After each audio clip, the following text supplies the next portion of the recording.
Space Wizards vs. Star Nazis, movie number 8.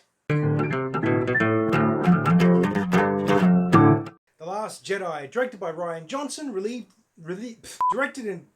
Last Jedi, released in 2017 and directed by Rian Johnson. Starring Adam Driver, Daisy Ridley, John Boyega, Oscar Isaac, Kelly Marie Tran, Mark Hamill and Carrie Fisher. With a production budget of $317 million, which, sounds like a lot, for a worldwide total of $1.3 billion and a profit of just over $1 billion.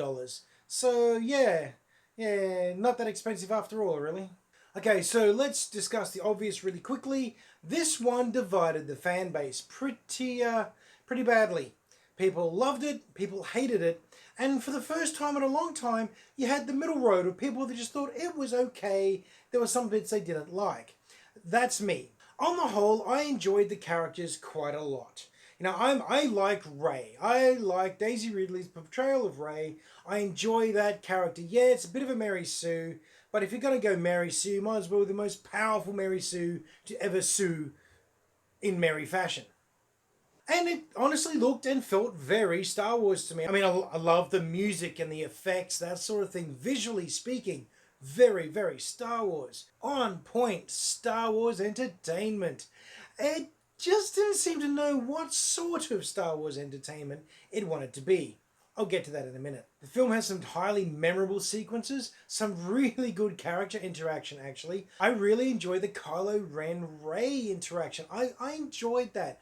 I thought that was quite neat. Not always tidy, but definitely neat. However, like I said, this movie didn't know what sort of Star Wars movie it wanted to be. It opened as a bit of a funny one, it had some really clever lines and that was a unique sort of scenario. But then in the same opening it switched over to Rogue One. Beautifully shot, incredibly well done, really pulling at the heartstrings, felt like a war movie tragedy. And then it went back to regular Star Wars for a while, and then it ended up in a whole sequence that really should have been in the Han Solo movie, if anywhere. And I bet you know which one it is. It's the Casino Planet. Look, honestly, wrong movie. That whole sequence did nothing for the story. It didn't progress anything. It didn't fix anything. It just bloated out the movie runtime, it felt.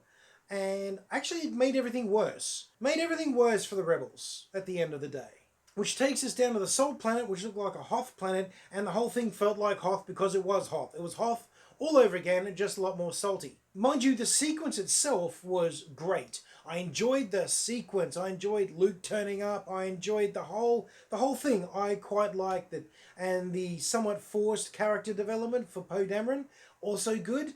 But again, it was borrowed from another movie, and it really felt it. Last three things real quick. Captain Phasma, completely wasted character, loved the concept, and now she's dead. And the thing that annoyed me the most, pulled me out of the movie entirely, was Leia flying through space when she got blown out into... okay, there's a whole bunch of things that don't work with that. One, flying with the Force through the vacuum of space, weird. And all of a sudden, by doing that, you suddenly start thinking about the physics of the moment, where she should have just been shredded by the explosion.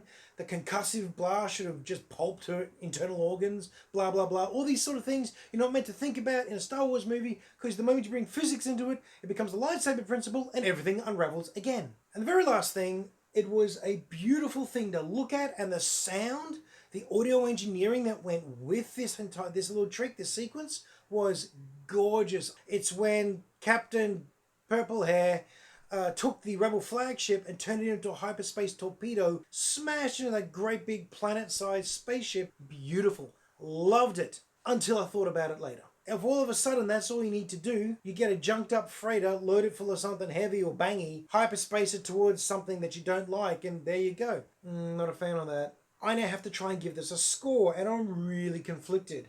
I'd like, just for the visuals and how much fun I had at the time and just all the things I love, I put it around about middle to slightly above. But with all the negatives and the things that bug me about the film, I want to drop it down below. So technically that would make it sit in the middle. I'm reluctant to put it there. Alright. Stays in the middle. Anyway, there's my review of the biggest budget indie film experiment I've ever seen. And I hope you've enjoyed it. Tell us what you think of this movie down below. And most importantly, hope that you're having a great week and you get some time to watch a movie. Catch you later.